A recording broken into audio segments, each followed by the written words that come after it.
가나안 송도 교회 밖 신앙이라는 책에 보면 가나안 송도란 교회에 나가지 않는 그리스도인을 뜻한다라고 소개하고 있습니다. 안 나가의 거꾸로 가나안, 그렇게 이름이 붙여졌는데요. 저자는 이들이 신앙을 잃었기 때문이 아니라 신앙을 유지하기 위해서 교회를 떠났다라고 소개하고 있습니다. 교회에 안 나가는 그리스도인이라는 책에서는 가나안 송도를 대상으로 설문을 한 통계가 나오는데요. 평균 14.2년의 교회를 다녔다. 평균 14년 동안 교회를 다녔고 평균 6개월 정도의 고민 끝에 교회를 떠났다라고 설문하고 있습니다. 헤아려 본 슬픔이라는 C.S. 루이스의 책에 보면 기독교 변증가 C.S. 루이스가 59년 동안 독신으로 살다가 조이라는 여성을 만나 결혼을 하는데 결혼한 4년 만에 아내가 암으로 소천하게 됩니다. 아내를 잃고 난 다음에 그가 사적인 기록을 남긴 것이 바로 헤아려 본 슬픔이라는 책인데요. 그 책에서는 C.S. 루이스가 참 믿음 좋은 변증가잖아요. 하나님의 존재를 의심하지 않지만 그분이 주장하신 것과 다른 분인 것 같은 의심이 들었다라는 거예요. 그래서 가장 절박하게 필요할 때 하나님께 나아갔지만 직면한 것은 쾅 닫힌 문과 내부에서 걸리는 잠금 소리 그리고 침묵뿐이었다라고 그 글에서 쓰고 있습니다. 믿음의 변증가 C.S. 루이스가 아내를 잃고 난 다음에 얼마나 마음의 실망감과 또 좌절과 또 아쉬움이 컸겠습니까? 그래서 하나님께 나아갔는데 하나님께 나아가니 하나님으로부터 어떠한 평안이나 사랑이나 위로를 받은 것이 아니라 하나님이 문을 잠가버린 것 같은 느낌, 그 이후로 침묵하는 느낌을 그는 받았다라는 거예요. 우리의 신앙의 위기가 불신앙의 증거가 아니라 인생을 살아가는 모든 보편적인 문제 안에서 우리의 신앙의 위기를 우리는 만나게 된다라는 겁니다. 나의 빛이 되어 오소서라는 마더 테레사의 편지 모음이 있습니다. 마더 테레사가 50년에 걸쳐서 많은 불쌍한 사람들을 돌보았습니다. 그가 죽고 난 다음에 그가 썼던 편지들을 모은 책이 있는데요. 그 책에서 마더 테레사는 이런 말을 합니다. 예수님은 어디 계십니까? 나에게는 너무나 끔찍한 어둠이 있습니다. 하나님, 저에게 믿음이 없습니다. 하늘을 향해 생각을 높이려 하면 그 생각들이 날카로운 칼처럼 되돌아와 내 영혼을 찌릅니다 라고 고백합니다. 캘커타에서 빈민들을 죽어가는 사람들을 50년간 돌보았던 마더 테레사, 그가 죽고 난 다음에 남아있는 편지에 남아있는 글들은 그를 읽는 많은 후대 사람들에게 참 많은 생각들을 하게 합니다. 그 역시 하나님의 임재의 부재를 느꼈고 하나님으로부터 아무런 음성도 듣지 못하는 답답한 시간들을 지났다라는 거예요. 그럼에도 불구하고 마더 테레사는 그의 사역을 끝까지 멈추지 않았습니다. C.S. 루이스처럼 유명한 기독교 변증가도 하나님으로부터 문이 잠기고 침묵을 경험하고 마더 테레사처럼 50년간 빈민 국률 사역을 했지만 믿음의 갈등과 임재의 부재를 느낀다면 오늘날 참 복잡하고 혼미하고 어려운 시대를 살아가는 우리 현대인들, 우리 성도님들은 어떻겠습니까? 여전히 믿음이 있음에도 불구하고 응답되지 않는 기도들, 해결되지 않은 문제들, 문이 잠긴 것 같은 그런 상황들, 하나님의 침묵 속에서 하나님 서운하고 예수님 도대체 어디 계십니까? 라고 묻고 싶고 실망감과 고민 중에 계신 성도님들이 계실지 모르겠습니다. 오늘 또 한 성도님으로부터 이런 말을 들었습니다. 하나님은 어떤 분이십니까? 저에게 하나님은, 저는 지금 하나님 앞에서 시위하고 있습니다. 저는 지금 하나님 앞에 시위하고 있는 중입니다 라고 이야기하셨습니다. C.S. 루이스처럼 사랑하는 가족이 갑작스럽게 닥친 큰 사건으로 인해서 도저히 이해되지 않고 납득되지 않은 그 사건 앞에 하나님께 실망하게 되고 도저히 이해되지 않니, 이 문제가 해결되지 않고 있으니 하나님께 시위하고 있는 중이다라고 눈물로 본인의 상황들을 기도 제목으로 나누어 주셨습니다. 그럼에도 그 성도님 주일 예배와 또 다락방 예배를 너무나 잘 섬기고 참여하고 계셔요. 감히 하나님께 시위 중이다라고 우리가 말할 수 있겠습니까? 불경스럽다, 불신앙의 모습이다라고 누가 판정할 수 있겠습니까? 저는 그 말씀을 듣고 사무실로 돌아와서 이 말씀이 생각났습니다. 이사야 42장 3절 4절 말씀. 상한 갈대를 꺾지 아니하며 꺼져가는 등불을 끄지 아니하시고 진실로 정의를 시행할 것이며 그는 쇠하지 아니하며 낙담하지 아니하고 세상에 정의를 세우기에 이르리니 섬들이 그 교훈을 앙망하리라. 오늘 이 예배가 상한 갈대를 꺾지 아니하시고 꺼져가는 등불을 끄지 아니하시나 하나님의 사랑으로 말미암아 우리의 지치고 힘겹고 낙심한 믿음이 한 뼘 더 성장하고 한 뼘 더 단단해지는 시간이 되면 좋겠습니다. 우리가 읽은 히브리서 말씀은 신앙을 포기하는 배교의 위기에 처해 있는 1세기 유대교 출신의 기독교인들에게 쓰여진 책입니다. 그들은 적지 않은 숫자가 기독교로부터 배교하고 기독교를 떠나고 있었습니다. 그들이 배교했던 이유는 무엇일까요? 1세기 중반 로마 제국의 극심한 박해 때문이었습니다. 유대교 출신의 그리스도인들에게는 선택지가 두 가지가 있었습니다. 하나는 유대교로 돌아가면 로마 제국이 공식적으로 인정한 종교이기 때문에 그들의 보호를 받을 수 있고 사회적인 안정과 가족의 화해와 재산을 보존할 수 있었습니다. 그러나 그들이 끊임까지 그리스도를 붙드는 기독교에 머물게 된다면 회당에서 추방당하고 재산을 몰수당하고 사회적으로 고립당하고 목숨의 위협이 따르게 되었습니다. 어떤 선택을 할까요? 히브리서 10장 32절에서 34절에 보면 그들이 당했던 고통을 이렇게 설명하고 있습니다. 비방과 환난과 사람들에게 구경거리가 되고 갇히고 소유를 빼앗겼다라고 히브리 기자는 기록하고 있습니다. 그러나 더 큰 위기는 외부에 있는 것이 아니라 내부에 있었습니다. 무엇이냐 하니 그들의 믿음이 흔들리고 있었다라는 거예요. 히브리서 10장 35절 36절 말씀에 그러므로 너희 담대함을 버리지 말라. 이것이 큰 상을 얻게 하리라. 너희에게 인내가 필요함은 너희가 하나님의 뜻을 행한 후에 약속하신 것을 받기 위함이라. 여기서 35절에 너희 담대함을 버리지 말라라고 권면하고 있습니다. 그 말인지 무슨 말입니까? 이들이 그 신앙의 담대함이 자꾸 버려지고 있다라는 거예요. 신앙의 담대함이 약해지고 있다라는 겁니다. 그때 히브리 기자는 11장에 들어서서 11장 전체를 통해 믿음이 약해진 성도들에게 이렇게 이야기합니다. 보라, 이런 사람들이 있다. 우리처럼 신앙의 위기가 있고 절망이 있고 실망이 있었지만 담대하게 끝까지 그 믿음을 지켰던 사람들이 있다라고 히브리서 11장을 통해 수많은 믿음의 선배들의 삶들을 소개해주고 있는 것입니다. 2026년도를 살아가는 우리들도 별반 다르지 않습니다. 믿음을 포기하게 만드는 박해의 모양은 다를지 모르지만 교회를 향한 냉소적인 사회의 시선들, 신앙과 현실의 사이에 있는 간극들, 응답되지 않는 기도와 신앙보다 더 무겁게 여겨지는 삶의 문제들 앞에서 우리 또한 신앙 앞에 담대한 믿음이 버려지고 있지는 않습니까?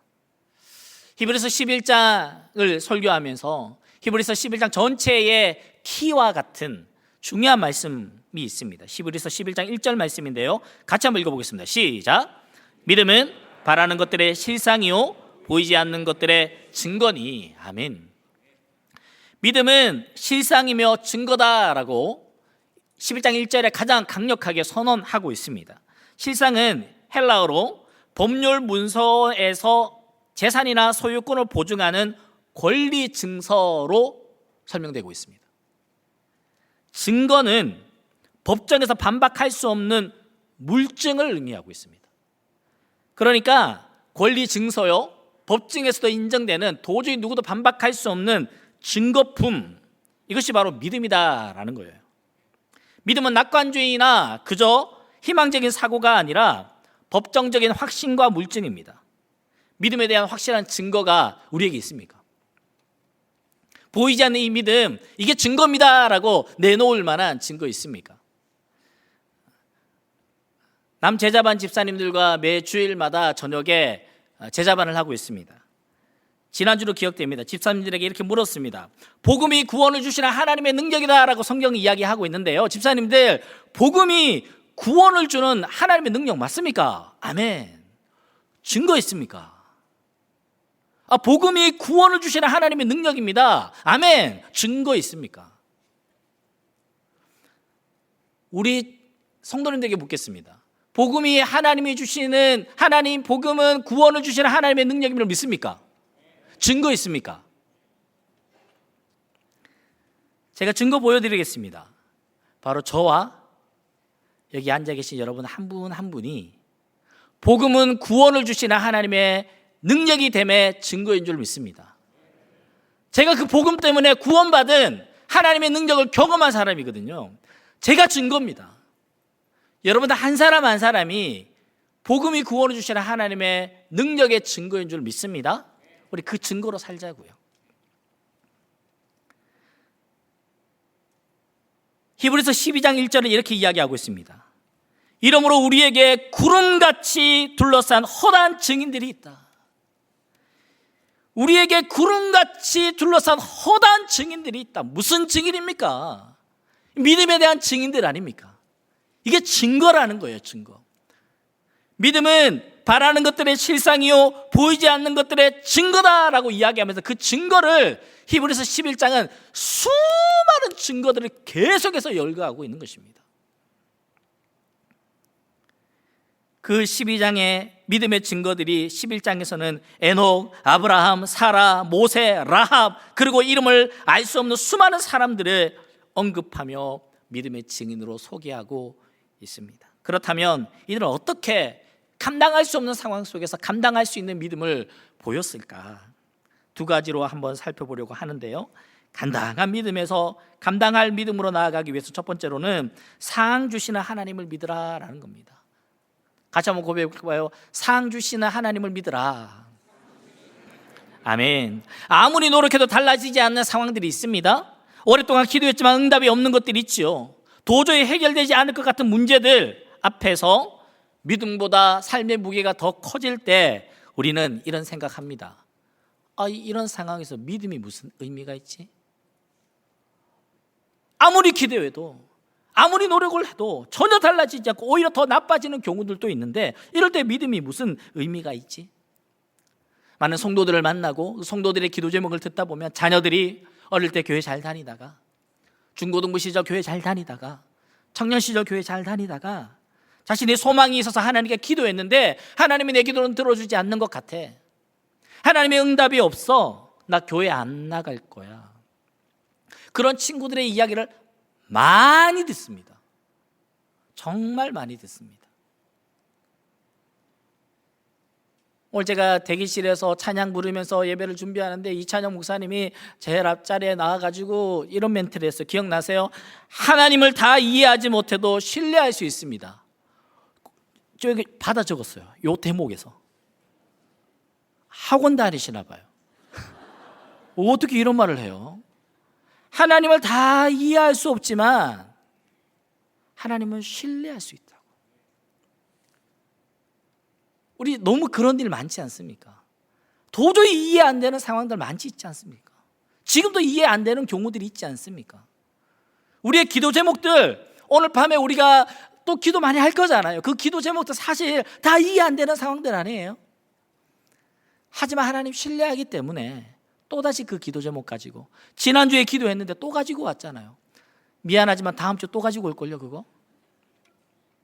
하지만 하나님은 신뢰하기 때문에 이해되지 않는 상황들을 끊임없이 하나님께 올려드리는, 히브리서 11장 6절 말씀에 이렇게 이야기합니다. 믿음이 없이는 하나님을 기쁘시게 하지 못하나니 하나님께 나아가는 자는 반드시 그가 계신 것과 또한 그가 자기를 찾는 자들에게 뭐 준다고요? 상 주시는 이심을 믿어야 할지니라. 아멘. 상 주시는 이라는 원어적인 의미는 뭐냐면요, 삭을 반드시 돌려주는 사람. 상 준다라는 이 사람은 어떤 사람이냐 하니까 삭을 반드시 돌려준다라는 거예요. 근데 이 표현이요, 성경 66권 중에 단 한 번 나옵니다. 성경 66권 중에 단 한 번 히브리 기자가 여기에 사용하고 있습니다.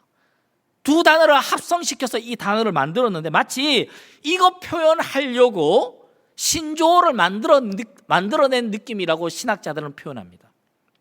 그만큼 상 주시는 이라는 이 개념은 믿음을 설명하는데 너무나 중요한 개념이라는 거예요. 그런데 그 상을 우리가 오해하시면 안 됩니다. 신앙이라는 그 거래, 내가 이렇게 열심히 했으니까, 내가 열심히 신앙생활 했으니까 하나님 이만큼 주세요라는 어떤 give and take의 개념은 절대 아닙니다. 그렇다면 이 개념은 어떤 개념이냐면 하나님의 성품에 대한 선언이에요. 하나님이 이런 분이시다. 하나님 우리가 상 주시는 분이시다. 하나님은 반드시 그 삭을 돌려주시는 분이시다라는 그분의 성품을 소개하고 있다라는 거예요. 그러니 하나님을 찾는 사람, 하나님께 나아가는 사람에게는 반드시 기어이 기필코 잊지 않고 하나님이 갚아주신다라는 거. 할렐루야, 아멘. 하나님 잊지 않으신다고요. 하나님 분명히 기억하고 있다고요. 히브리서 11장 5절 말씀에 믿음으로 에녹은 죽음을 보지 않고 옮겨졌으니 하나님이 그를 옮기심으로 다시 보이지 아니하였느니라. 그는 옮겨지기 전에 하나님을 기쁘시게 하는 자라 하는 증거를 받았느니라. 에녹이라는 사람이 등장합니다. 에녹이라는 사람은 믿음으로 살았는데요, 그 삶의 우리의 흔적을 창세기 5장에서 보지 않습니까? 5장에 노아의 족보가 등장하는데 그때 잠깐 등장하는 사람입니다. 이 사람에 대해서, 이 사람은 그 당시에 수백 년 동안 사람들이 살았는데 에녹은 좀 짧게 살아서 365년을 살았어요. 365년. 그 당시에 막 900살까지 살았으니까 만약 그 10분의 1로 한다면 90세까지 살아가는 오늘날 시대에 30대로 살다가 죽었다는 겁니다. 그런데 그의 삶에 반복되는 표현이 있는데요, 창세기 5장 24절 말씀에 에녹이 하나님과 동행하더니, 그의 삶이 어떤 삶인지 뭐 화려한 사역이 기록되어 있거나 놀라운 기적이 기록되어 있거나 엄청난 업적이 기록된 것이 아니라 그냥 하나님과 데이 바이 데이, 날마다 하나님과 동행했다, 하나님과 함께 걸었다, 이거밖에 없어요. 에녹이 살았던 시대가 어떤 시대인지 아십니까? 창세기 6장 5절 말씀에 여호와께서 사람의 죄악이 세상에 가득함과 그의 마음에 생각하는 모든 계획이 항상 악할 뿐임을 보시고, 사람의 살아가는 이 세상이 죄악으로 관영했다라는 거예요. 사람들의 생각과 마음이 그저 악으로 가득 찬 그 세상, 그런 세상에서 에녹은 어떻게 살았다고요? 세상의 방향이 아니라 하나님의 방향으로 걸었다라는 거예요. 세상의 유행이 아니라 하나님의 말씀을 따랐다라는 거예요. 세상의 가치관이 아니라 하나님의 명령에 순종했다라는 겁니다. 모두가 이 길을 걸어갈 때 나는 그 길을 걷지 않겠다라고 결정했다라는 것이죠. 하나님은 그 동행을 어떻게 하셨다고요? 기억하셨다고요. 하나님은 그 동행을 잊지 않으셨다라는 거예요. 그래서 에녹에게 죽음을 경험하지 않고 하늘로 옮겨지는 특별한 상 주시는 그분께서 특별한 상을 주셨다라는 것입니다. 어쩌면 지금도 아무도 알아주지 않는 자리에서 믿음을 지켜가고 있는 성도님들 계실 것입니다. 누구도 인정해주지 않고 누구도 박수 쳐주지 않는 곳에서 묵묵히 내게 주어진 그 사명을 감당하고 계신 분들 계실 겁니다. 에녹의 동행을 기록하신 하나님께서 그 성도님들이 하나님과 동행하시는 그 사명과 사역 또한 하나님이 분명히 기록하고 기억하고 계실 줄로 믿습니다. 아멘. 히브리서 11장 24절 26절에는요 모세가 등장하는데요, 믿음으로 모세는 장성하여 바로의 공주의 아들이라 칭함을 받기를 거절하고 도리어 하나님의 백성과 함께 고난받기를 잠시 죄악의 낙을 누리는 것보다 더 좋아하고 그리스도를 위하여 받는 수모를 애굽의 모든 보화보다 더 큰 재물로 여겼으니 이는 상 주심을 바라봄이라. 아멘. 모세의 선택이 참 세상의 논리로 보면 이해가 되지 않습니다. 애굽의 왕궁에서 재물과 권력과 안전을 그는 포기하고 어디로 갔습니까? 노예의 무리들과 함께 살기로 결정했다라는 거예요. 도대체 왜 그랬습니까? 히브리 기자는 한 문장으로 그 이유를 설명합니다. 상 주심을 바라봅니다. 할렐루야, 아멘. 세상에 엄청난 것들을 그가 포기할 수 있었던 것은 하나님으로부터 받게 될 상 주심을 그는 바라보았다라는 거예요. 눈에 보이지 않는 더 큰 상급을 그는 보았다라는 겁니다. 그런데요, 모세는 왕궁을 포기한 것이 아닙니다. 더 크고 영원한 왕국을 선택했던 것입니다. 모세는 손해를 선택한 것이 아닙니다. 더 큰 이득을 선택했습니다. 이것이 믿음의 계산법입니다. 세상의 계산기로는 나오지 않는 결과, 하나님의 약속을 근거한 계산을 그는 할 줄 알았던 것이죠. 제가 몇 번 이 예화를 든 적이 있는데요, 이 방에 10,000원짜리로 가득하고 가방 하나 줬습니다. 시간 10분 준 테니까 가방에 넣는 만큼 네 거다 하면 얼마나 우리가 꽉꽉꽉 그 봉다리 안에, 가방 안에 10,000원짜리 채워 넣겠습니까? 누군가 귓속말로 속닥속닥 하니까 화를 내면서 그걸 다 빼는 거예요. 왜 뺐을까요? 옆방에 50,000원짜리 있다. 옆방에 50,000원짜리 있으면 여기서 10,000원짜리 집어넣을 사람 손 들어보세요. 다 옆방으로 갈 거예요. 옆방에서 50,000원짜리 집어넣죠. 이게 하나님의 계산법이라는 거예요. 모세는 그 계산을 할 줄 알았던 것입니다. 우리가 오늘날 살아가는 우리에게도 모세와 같은 선택의 요청의 자리가 올 때 있습니다. 믿음 때문에 불이익을 감수해야 되는 자리가 있을 수 있죠. 정직 때문에 손해를 봐야 하는 자리가 있을 수 있습니다. 지난 주일날 우리 담임 목사님 설교하시면서 한 예화를 들지 않았습니까? 아들이 운전을 가다가 사고가 났습니다. 보험 처리 때문에 자리만 잠시 스위치하면 될 일을 아빠가 그러지 말라라는 거예요. 그래서 어떻게 됐다고요? 네, 3,000만 원 물어줬다는 거예요. 3,000만 원. 3,000원도 아니고 3,000만 원. 저는 한번 바꿨을 것 같아요.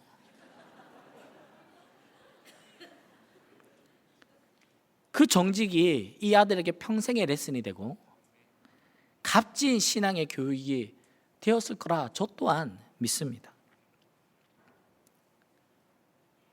두 번째로 간당간당한 믿음에서 감당할 믿음으로 나아가기 위해서 우리에게 해야 되는 것은 더 좋은 것을 예비하셨음을 믿으라라는 겁니다.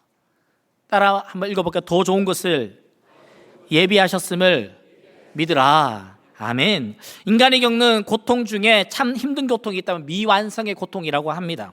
기도했는데 이루어지지 않습니다. 헌신했는데 열매가 없습니다. 약속을 믿었는데 성취가 없을 때 그 미완성으로 오는 답답함, 고통이 있다라는 거예요. 그럴 때 우리 이렇게 묻습니다. 하나님, 당신의 약속은 어디 있습니까? 마더 테레사는 이렇게 얘기했습니다. 예수님, 당신은 도대체 어디 계십니까?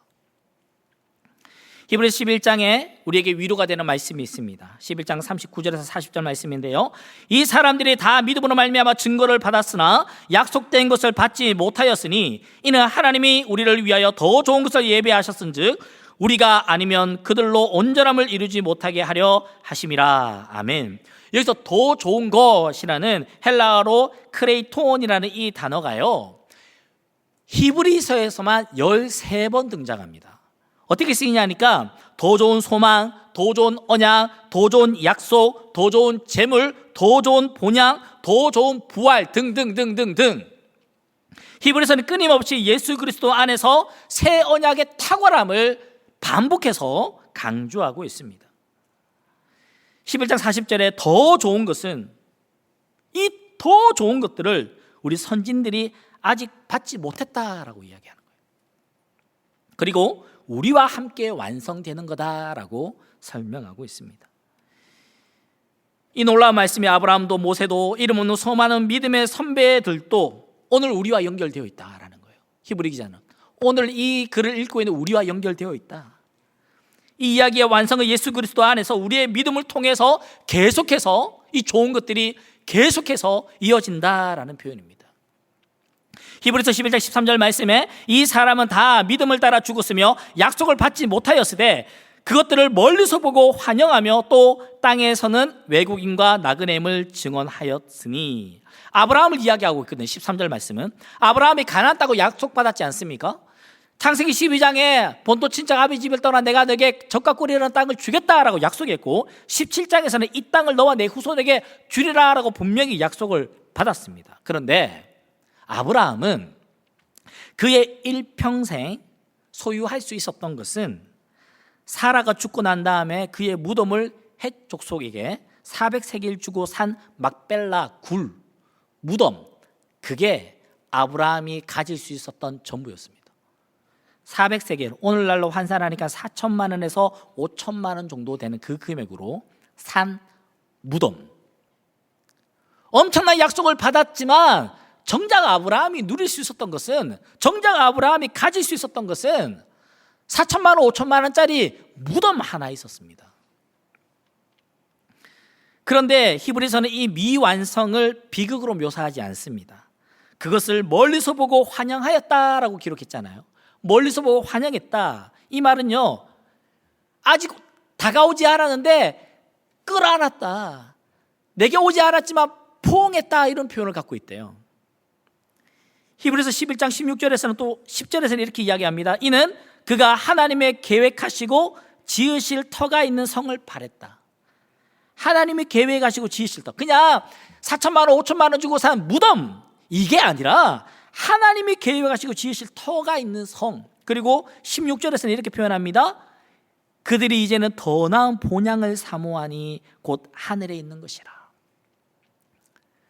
하나님 나에게 젖과 꿀이 흐르는 땅, 가나안 땅 내게 주기로 약속했잖아요. 이거 주세요 라는 것이 아니라, 비록 이것이 내게 완료되어져서 내게 주어지지 않았다 할지라도 나는 하나님이 예비하신 더 좋은 것에 대한 소망을 아브라함은 갖고 있었다라는 겁니다. 사라는 어떻습니까? 사라는 웃었죠. 내가 노쇠하였고 내 주인도 늙었으니 내가 무슨 즐거움이 있으리요. 본인의 가능성이 소멸된 자리에서 그는 현실적이고 이성적으로 웃었습니다. 하지만 히브리 기자는 사라를 믿음으로 고백합니다. 11장 11절 말씀에 믿음으로 사라 자신도 나이가 많아 단산하였으나 잉태할 수 있는 힘을 얻었으니 이는 약속하신 이를 미쁘신 줄 알았습니다. 뭐라고 이야기합니까? 약속하신 이가 신실하다라는 거예요. 나의 가능성이 아니라 이렇게 약속하신 이가 신실하기 때문에 내가 그걸 믿겠다라는 거예요. 나는 부족하지만, 나는 능력 없지만, 나는 불가능할지 모르지만 그걸 약속하신 이가 신실하기 때문에 그걸 믿겠다는 겁니다. 내 상태가 아니라 하나님의 성품을 믿는 그것이 믿음의 근원이다. 지금 우리의 삶에 아직 성취되지 않은 약속이 있습니까? 아브라함처럼 멀리서 보고 환영하고 내 가능성이 아닌 그분의 신실하심을 붙드는 우리가 되면 좋겠습니다. 우리는 즉각성에 중독되어 있습니다. 0.5초만 되면 내가 원하는 정보를 핸드폰으로 찾을 수 있습니다. 30분만 투자하면 내가 먹고 싶은 모든 음식들을 배달로 내 눈앞으로 배달되어져서 먹을 수 있습니다. 내가 듣고 싶고 보고 싶은 어떤 매체가 있다면 그것 역시 즉각적으로 우리는 찾아볼 수 있습니다. 이런 즉각성의 문화가 무의식적으로 신앙 안에도 자꾸 들어오는 것 같아요. 기도하면 빨리 응답돼야 되고, 헌신했으면 빨리 열매가 거쳐져야 되고, 믿었으면 빨리 바뀌어져야 한다라는 생각들을 갖게 되는 것 같습니다. 하지만 히브리서 11장에서는 11장에서 소개하고 있는 믿음은 지연된 믿음입니다. 아브라함이 약속의 성취를 부분적으로만 보고 눈을 감았습니다. 히브리서 11장 35절 38절에는 이름 없는 수많은 믿음의 선배들이 더 좋은 부활을 얻고자 하여 심한 고문을 받되 구원을 받지 못했다라고 기록하고 있습니다. 그들은 믿음이 있었습니다. 그 믿음을 가지고 하나님을 의지했습니다. 하나님께 붙들렸습니다. 하나님께 간구했습니다. 더 좋은 것을 소망했습니다. 더 좋은 부활을 믿었습니다. 하지만 그들은 구원받았다 안 받았다? 못 받았다고요. 여기서 영생에 대한 구원이 아니라 그 고난으로부터 구원 못 받았다라는 거예요. 끝끝내 고난당하고 끝끝내 고문당하고 끝끝내 그들은 그 자리에서 순교했습니다. 그들은 약속의 성취를 이 땅에서 보지 못했습니다. 야고보서 5장에 보니까 그러므로 형제들아 주께서 강림하시기까지 길이 참으라. 보라 농부가 땅에서 나는 귀한 열매를 바라고 길이 참아 이른 비와 늦은 비를 기다리나니 너희도 길이 참고 마음을 굳건하게 하라. 주의 강림이 가까우니라. 농부가 씨를 뿌리고 그 다음날 수확하지 않습니다. 기다리는 것입니다. 지금 내게 미완성의 결과물들은 하나님께서 여전히 설계하고 작업하고 계신 과정으로 믿으시면 좋겠습니다. 상 주시는 하나님을 믿고 더 좋은 것을 예배하셨음을 믿는 그 두 가지 믿음은 어디로 연결되냐 하니까 우리를 세상이 감당할 수 없는 믿음의 사람으로 만들고 있습니다. 세상이 감당치 못할 믿음의 사람. 히브리서 11장 후반부는요, 분위기가 좀 바뀌어요. 앞에는 유명한 사람들 이야기합니다. 아브라함, 모세, 사라, 블라블라블라블라. 후반부에 가서는요, 이름 없는 사람들의 이야기가 등장합니다. 근데 그 이야기는 참 냉혹스럽습니다. 고문을 당하고 조롱을 당하고 결박과 옥에 갇힘과 돌에 맞음과 톱에 켜짐과 칼에 죽음과, 세상의 눈으로 보면 철저히 패배자의 모습으로 그려집니다. 그런데 그 표현을 하다가 히브리 저자는 우리는 누군지 알 수 없습니다. 히브리 저자는 11장에 이름 없이 고난과 어려움 중에 믿음을 지켜왔던 선배들의 삶들을 기록을 하다가 11장 38절에 특별한 문장을 우리에게 선물해 주고 있습니다. 같이 한번 읽어볼까요? 시작. 이런 사람은 세상이 감당하지 못하더라. 아멘. 여러분들 성경책에도 있을 겁니다. 괄호 쳐져 있습니다. 괄호. 학자들은 두 가지로 이야기합니다. 요 내용은 후대에 삽입되었을 것이다. 이 문장을 읽다가 너무나 감격스러워서 후대의 필사자들, 후대의 서기관들이 이걸 괄로 친 내용을 추가했을 것이다. 또 어떤 이는 원문에 이 문장이 그대로 있는데 이걸 편집하는 서기관과 편집자들이 이 표현을 강조하고 싶어서 또 다른 괄호를 만들었다라는 설도 있습니다. 어떤 모양이든 이 글을 읽고 있는 우리에게 하나님은 이 문장을 선물과 같이 주고 있다라는 거예요. 이런 사람은 세상이 감당하지 못하는도다. 이게 뭐냐 하니까 이런 사람은 세상이 담을 수 없다라는 거예요. 도저히 이 세상 안에 담길 수 없는 너무나 보배로운 존재들이다라고 성경은 기록하고 있습니다. 마태복음 5장 10절 말씀에 예수님은 이렇게 표현하셨습니다. 의를 위하여 박해를 받는 자는 복이 있나니 천국이 그들의 것임이라. 아멘. 세상에서 버림받거나 하나님 나라에서는 합당히 여김받는 사람, 이것이 이 땅을 살아가는 우리 그리스도인의 삶의 모습임을 히브리 기자가 또 예수님이 우리에게 말씀하고 있습니다. 우리는 어떻습니까? 세상이 말하고 있는 수많은 가치관과 세상이 쫓아가고 있는 그 삶의 모습을 그대로 답습하고 있는, 그래서 아우 잘한다, 아우 잘한다, 세상에서도 너무 잘한다, 너무 잘한다, 세상에서 잘 돼야 교회에서도 인정받지, 이런 이야기들이 교회 울타리 안에 많이 있지 않습니까? 어찌 세상의 그 가치관과 그들이 쫓고 있는 목표가 교회 안으로 들어올 수 있냔 말이에요.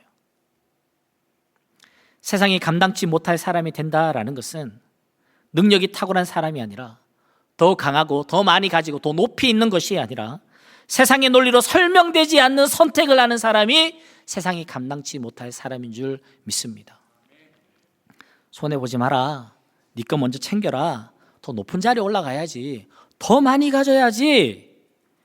그러나 믿음의 사람은 다르게 삽니다. 요한복음 12장 24절에서 25절 말씀, 내가 진실로 진실로 너희에게 이르노니 한 알의 밀이 땅에 떨어져 죽지 아니하면 한 알 그대로 있고 죽으면 많은 열매를 맺느니라. 자기의 생명을 사랑하는 자는 잃을 것이요 이 세상에서 자기의 생명을 미워하는 자는 영생하도록 보존하리라.